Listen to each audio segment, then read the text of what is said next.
বড়জোড়া থেকে এসেছি। আমার নাম হচ্ছে সুকুমার মোদক। আমাদের বড়জোড়ার মেন বিখ্যাত হলো ম্যাঙ্গো মন্ডা। প্রথমে সর্বপ্রথম আমার দাদুর বাবা ছিলেন ধনকৃষ্ণ মোদক, সে সর্বপ্রথম চিনির মন্ডা আবিষ্কার করেন। সেই চিনির মন্ডা থেকে আজকে ছানা খোয়া ক্ষীর দিয়ে মন্ডা এখন তৈরি হচ্ছে মোটামুটি 15 রকম। সেই জায়গায় আমি এখন করছি। আমাদের এখন 4টে জেনারেশন চলছে। মন্ডার কথা যখন বলছেন, বাংলার যে মিষ্টির ইতিহাস, প্রথমে তো আর ছানার মিষ্টি ছিল না, তখন এই চিনির মন্ডা নানান রকমভাবে তৈরি হতো, সেটাই মানুষ খেত। পরবর্তীকালে সন্দেশ, পরবর্তীকালে রসগোল্লা, সেও 100-150 বছরের ঘটনা, তার আগে নয়। তার আগে পুজোতে দেখা গেছে যে চিনি দিয়ে ভোগ দেওয়া হতো। সঠিক কথা। সেই জায়গা থেকে আপনার বাবার নামটা একবার বলুন। আমার বাবার নাম হলো ননীগোপাল মোদক। আচ্ছা। আমার দাদুর নাম হলো পূর্ণচন্দ্র মোদক। আমার যে বড় বাবা ছিলেন তার নাম হচ্ছে ধনকৃষ্ণ মোদক।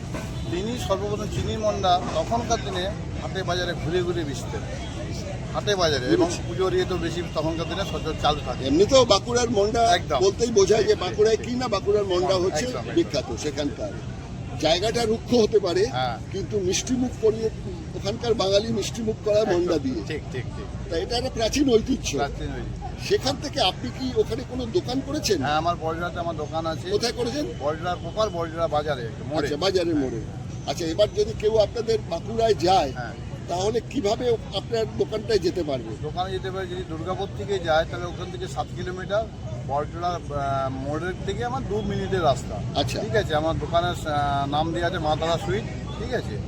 আর এখন ম্যাঙ্গো মন্ডাটা আমি হিট করেছি, এবং মন্ডার জন্য আমি বহু জায়গায় আমি সম্মানিতও পেয়েছি। আর এইখানে গত বছর 2024 সাল 24শে ডিসেম্বর একটা মন ভরা সন্দেশ আমি আবিষ্কার করি, সেটার জন্য এখানে সম্মানিত পেয়েছিলাম। এই বছরে একটা নতুনত্ব প্রেস ক্লাবের একটা উদ্যোগে আমি একটা নতুনত্ব মিষ্টি আবিষ্কার আবার এই বছরে করি, সেটা আজকে উদ্বোধন হবে। সেই মিষ্টিটার নামকরণ হচ্ছে ডায়মন্ড সন্দেশ, এবং ডায়মন্ডের মতন আকৃতি হয়েছে, ওই জন্য ডায়মন্ড সন্দেশটা আমি নাম অনুকরণ করছি। ওটা কি ছানারি সন্দেশ? ছানা দিয়ে আছে, ক্ষীর দিয়ে আছে, এবং নানান ফলের, কোনো কেমিক্যাল নাই, কোনো সেন্ট ফেন্ট নেই। আচ্ছা, এবার এটা নরম পাক না কড়া পাক? মিডিয়াম। প্রবলেম দাঁড়ায় সেটা হচ্ছে মিষ্টিটার স্থায়িত্বটা বেশি দিন থাকতে পারে না।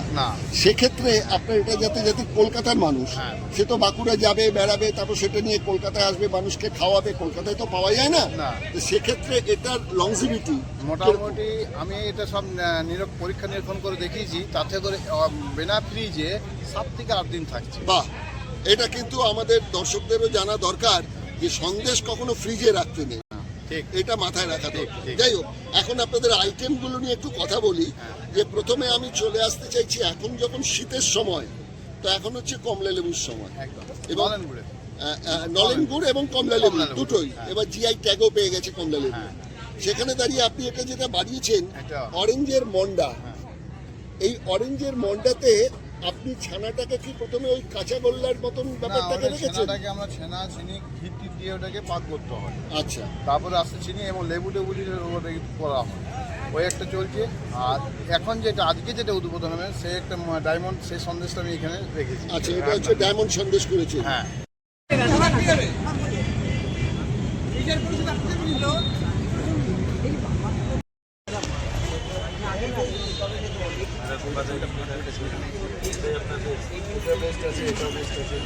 ছোট্ট অনুষ্ঠানের মধ্যে ঢুকছি। বাঁকুড়া থেকে সুকুমার মণ্ডল এবং সুকুমার মোদক প্রতি বছর আমাদের এখানে অংশগ্রহণ করেন।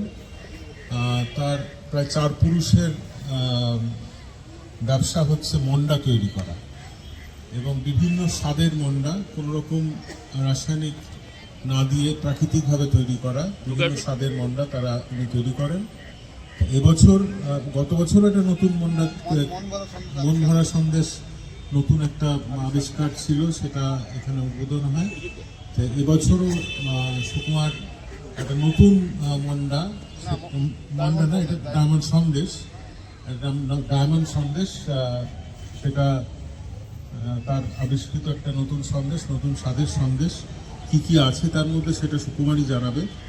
সেটা আপাতত একটা কেকের মতো করে পাতার মধ্যে, গাছের পাতার মধ্যে রয়েছে। আমরা সেটা কাটবো, কেটে ওটাই উদ্বোধন হবে। ডায়মন্ড সন্দেশ উদ্বোধিত হতে চলেছে। আমরা সুকুমারের একটু থাকতাম। দাদা দাদা দাদা দাদা